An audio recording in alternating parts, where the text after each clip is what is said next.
All right, this is the first reading of Job, and we're going to do it in 10 chapter chunks. So, Job and his family, chapter 1. There was once a man in the land of Uz whose name was Job. That man was blameless and upright, one who feared God and turned away from evil. There were born to him 7 sons and 3 daughters, and he had 7,000 sheep, 3,000 camels, 500 yoke of oxen, 500 donkeys, and very many servants, so that this man was the greatest of all the people of the East. His sons used to go and hold feasts in one another's houses in turn, and they would send and invite their 3 sisters to eat and drink with them.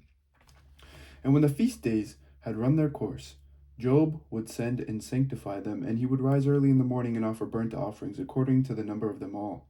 For Job said, "It may be that my children have sinned and cursed God in their hearts." This is what Job always did.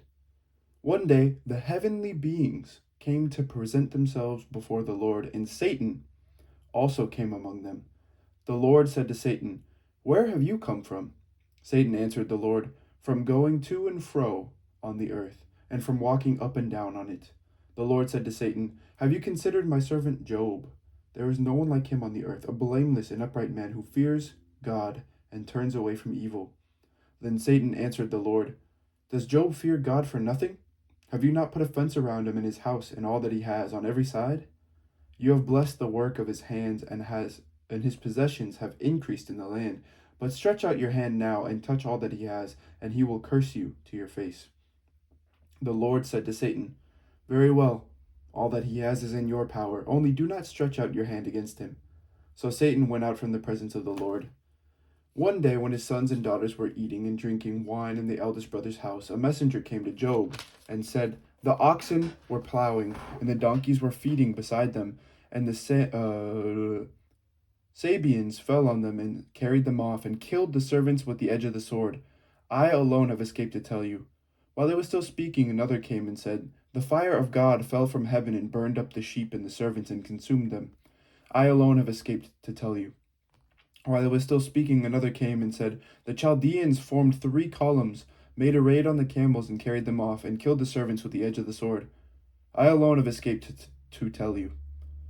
While he was still speaking, another came and said, "Your sons and daughters were eating and drinking wine in their eldest brother's house, and suddenly a great wind came across the desert, struck the 4 corners of the house, and it fell on the young people, and they are dead. I alone have escaped to tell you."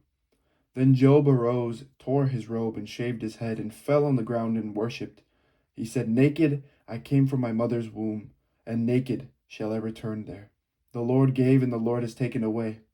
Blessed be the name of the Lord." In all this, Job did not sin or charge God with any wrongdoing. Attack on Job's health.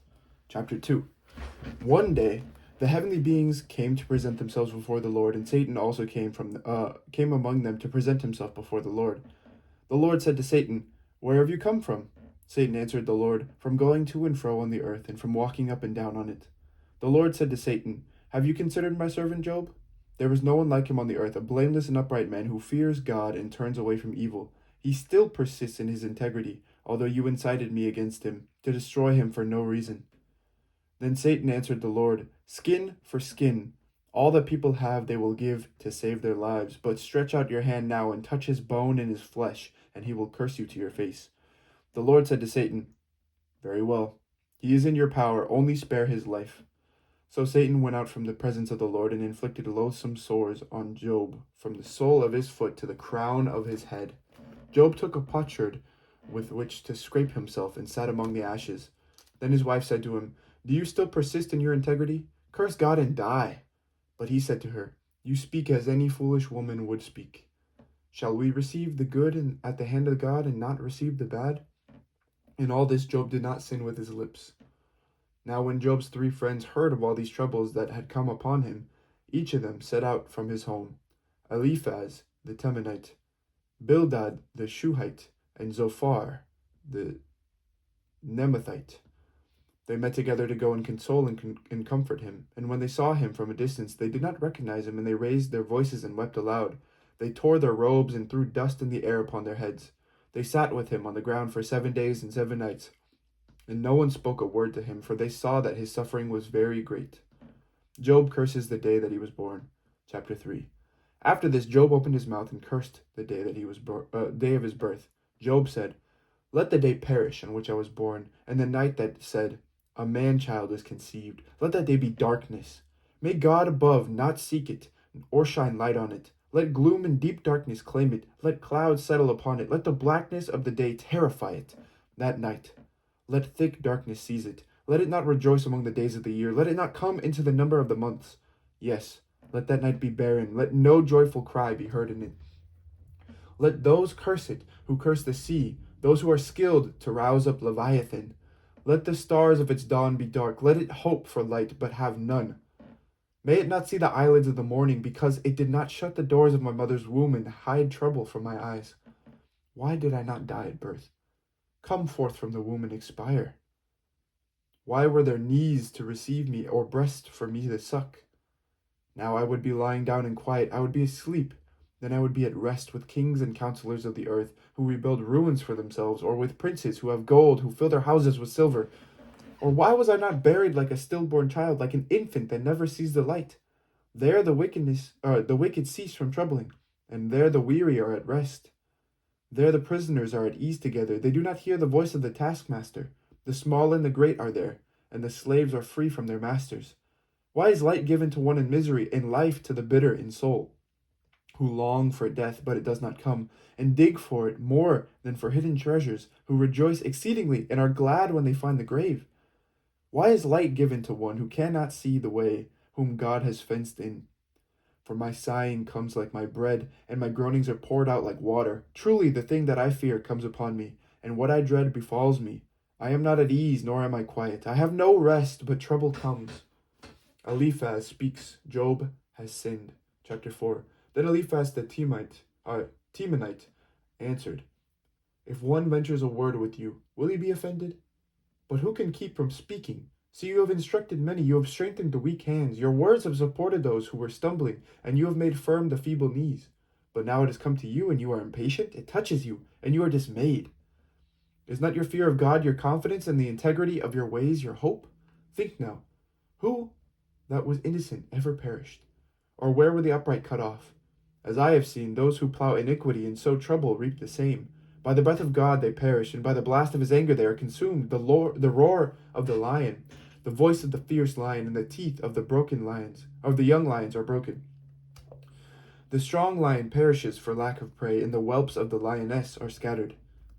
Now a word came stealing to me. My ears received the whisper of it, amid thoughts from visions of the night. When deep sleep falls on mortals, dread came upon me, and trembling, which made all my bones shake. A spirit glided past my face. The hair of my flesh bristled. It stood still, but I could not discern its appearance. A form was before my eyes, then there was silence. Then I heard a voice. Can mortals be righteous before God? Can human beings be pure before their Maker? Even in his servants he puts no trust. In his angels he charges with error. How much more those who live in houses of clay, whose foundation is in the dust, who are crushed like a moth. Between morning and evening they are destroyed. They perish forever without any regarding it. Their tent cord is plucked up within them, and they die devoid of wisdom. Job is corrected by God. Chapter 5. Call now. Is there anyone who will answer you? To which of the holy ones will you turn? Surely vexation kills the fool, and jealousy slays the simple. I have seen fools taking root, but suddenly I cursed their dwelling. Their children are far from safety. They are crushed in the gate, and there is no one to deliver them. The hungry eat their harvest, and they take it even out of the thorns, and the thirsty pant after their wealth. For misery does not come from the earth, nor does trouble sprout from the ground. But human beings are born to trouble, just as sparks fly upward. As for me, I would seek God, and to God I would commit my cause. He does great things and unsearchable, marvelous things without number. He gives rain on the earth and sends waters on the fields. He sets on high those who are lowly, and those who mourn are lifted to safety. He frustrates the devices of the crafty, so that their hands achieve no success. He takes the wise in their own craftiness, and the schemes of the wily are brought to a quick end. They meet with darkness in the daytime and grope at noonday as in night. But he saves the needy from the sword of their mouth, from the hand of the mighty. So the poor have hope, and injustice shuts its mouth. How happy is the one whom God reproves. Therefore, do not despise the discipline of the Almighty, for he wounds, but he binds up. He strikes, but his hands heal. He will deliver you from 6 troubles. In 7 no harm shall touch you. In famine he will redeem you from death, and in war from the power of the sword. You shall be hidden from the scourge of the tongue, and shall not fear destruction when it comes. At destruction and famine you shall laugh, and shall not fear the wild animals of the earth. For you shall be in league with the stones of the field, and the wild animals shall be at peace with you. You shall know that your tent is safe. You shall inspect your fold and miss nothing. You shall know that your descendants will be many and your offspring like the grass of the earth. You shall come to your grave in ripe old age, as a shock of grain comes up to the threshing floor in its season. See, we have searched this out. It is true. Hear and know it for yourself. Job replies, my complaint is just. Chapter 6. Then Job answered, oh, that my vexation were weighed and all my calamity laid in the balances, for then it would be heavier than the sand of the sea. Therefore my words have been rash. For the arrows of the Almighty are in me. My spirit drinks their poison. The terrors of God are arrayed against me. Does the wild ass bray over its grass, or the ox low over its fodder? Can that which is tasteless be eaten without salt? Or is there any flavor in the juice of mallows? My appetite refuses to touch them. They are like food that is loathsome to me. Oh, that I might have my request, and that God would grant me my desire, that it would please God to crush me, that he would let loose his hand and cut me off. This would be my consolation. I would even exult in unrelenting pain, for I have not denied the words of the Holy One. What is my strength, that I should wait? And what is my end, that I should be patient? Is my strength the strength of stones, or is my flesh bronze? In truth, I have no help in me, and any resource is driven from me.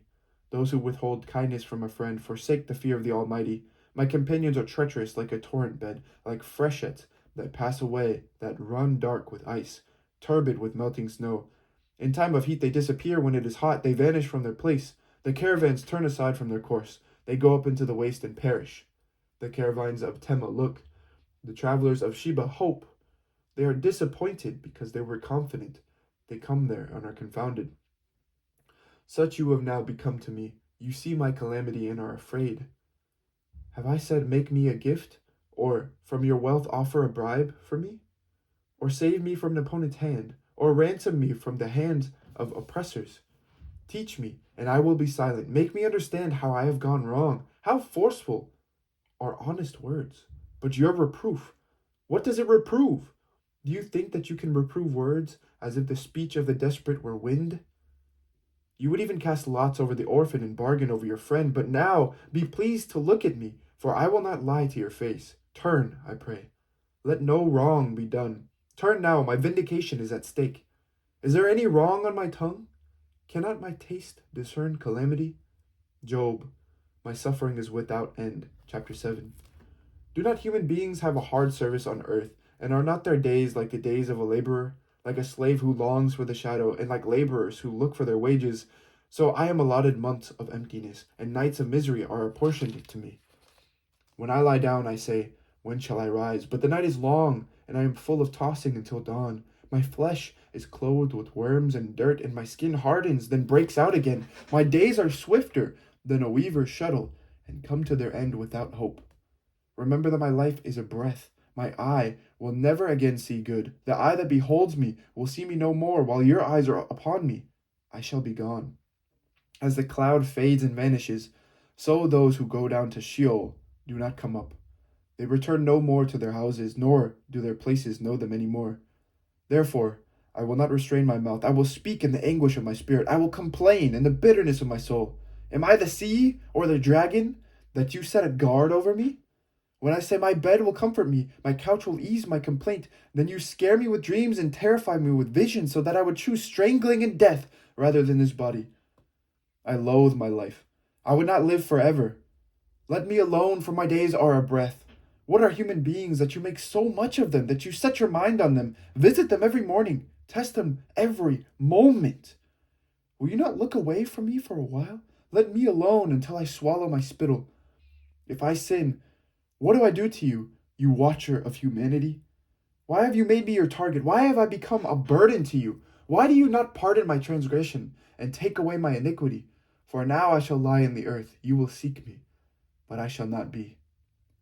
Bildad speaks, Job should repent. Chapter 8. Then Bildad the Shuhite answered, How long will you say these words, and the words of your mouth be a great wind? Does God pervert justice, or does the Almighty pervert the right? If your children sinned against him, he delivered them into the power of their transgression. If you will seek God and make supplication to the Almighty, if you are pure and upright, surely then he will arouse himself for you and restore to you your rightful place. Though your beginning was small, your latter days will be very great. For inquire now of bygone generations, and consider what their ancestors have found. For we are but of yesterday, and we know nothing. For our days on earth are but a shadow. Will they not teach you, and tell you and utter words out of their understanding? Can papyrus grow where there is no marsh? Can reeds flourish where there is no water? While yet in flower, and not cut down, they wither before any other plant. Such are the paths of all who forget God. The hope of the godless shall perish. Their confidence is gossamer, a spider's house, their trust. If one leans against its house, it will not stand. If one lays hold of it, it will not endure. The wicked thrive before the sun, and their shoots spread over the garden. Their roots twine around the stone heap. They live among the rocks. If they are destroyed from their place, then it will deny them, saying, I have never seen you. See, these are their happy ways, and out of the earth still others will spring. See, God will not reject a blameless person, nor take the hand of evildoers. He will yet fill your mouth with laughter, and your lips with shouts of joy. Those who hate you will be clothed with shame, and the tent of the wicked will be no more. Job replies, There is no mediator. Chapter 9. Then Job answered, Indeed, I know that this is so, but how can a mortal be just before God? If one wished to contend with him, one could not answer him once in 1,000. He is wise in heart and mighty in strength. Who has resisted him and succeeded? He who removes mountains, and they do not know it, when he overturns them in his anger. Who shakes the earth out of its place, and its pillars tremble? Who commands the sun, and it does not rise? Who seals up the stars? Who alone stretched out the heavens and trampled the waves of the sea? Who made the Bear in Orion, the Pleiades in the chambers of the south? Who does great things beyond understanding, and marvelous things without number? Look, he passes by me, and I do not see him. He moves on, but I do not perceive him. He snatches away. Who can stop him? Who will say to him, What are you doing? God will not turn back his anger. The helpers of Rahab bowed beneath him. How then can I answer him, choosing my words with him? Though I am innocent, I cannot answer him. I must appeal for mercy to my accuser. If I summoned him and he answered me, I do not believe that he would listen to my voice, for he crushes me with a tempest and multiplies my wounds without cause. He will not let me get my breath, but fills me with bitterness. If it is a contest of strength, he is the strong one. If it is a matter of justice, who can summon him? Though I am innocent, my own mouth would condemn me. Though I am blameless, he would prove me perverse. I am blameless. I do not know myself. I loathe my life. It is all one, therefore I say. He destroys both the blameless and the wicked. When disaster brings sudden death, he mocks at the calamity of the innocent. The earth is given into the hand of the wicked. He covers the eyes of his judges. If it is not he, who then is it? My days are swifter than a runner. They flee away. They see no good. They go by like skiffs of reed, like an eagle swooping on the prey. If I say, I will forget my complaint, I will put off my sad countenance and be of good cheer, I become afraid of all my suffering. For I know you will not hold me innocent. I shall be condemned. Why then do I labor in vain? If I wash myself with soap and cleanse my hands with lye, yet you plunge me into filth, and my own clothes will abhor me. For he is not immortal, as I am, that I might answer him, that we should come to trial together. There is no umpire between us who might lay his hand on us both. If he would take his rod away from me, and not let dread of him terrify me, then I would speak without fear of him, for I know I am not what I am thought to be. Job, I loathe my life. Chapter 10. I loathe my life. I will give free utterance to my complaint. I will speak in the bitterness of my soul. I will say to God, do not condemn me. Let me know why you contend against me. Does it seem good to you to oppress, to despise the work of your hands, and favor the schemes of the wicked? Do you have eyes of flesh? Do you see as humans see? Are your days like the days of mortals, or your years like human years, that you seek out my iniquity and search for my sin, although you know that I am not guilty? And there is no one to deliver out of your hand. Your hands fashioned and made me, and now you turn and destroy me. Remember that you fashioned me like clay, and will you turn me to dust again? Did you not pour me out like milk and curdle me like cheese? You clothed me with skin and flesh and knit me together with bows and sinews. You have granted me life and steadfast love, and your care has preserved my spirit. Yet these things you hid in your heart. I know that this was your purpose. If I sin, you watch me, and do not acquit me of my iniquity. If I am wicked, woe to me! If I am righteous, I cannot lift up my head, for I am filled with disgrace, and look upon my affliction. Bold as a lion, you hunt me. You repeat your exploits against me. You renew your witnesses against me, and increase your vexation towards me. You bring fresh troops against me. Why did you bring me forth from the womb? Would that I had died before any eye had seen me, and were as though I had not been carried from the womb to the grave. Are not the days of my life few?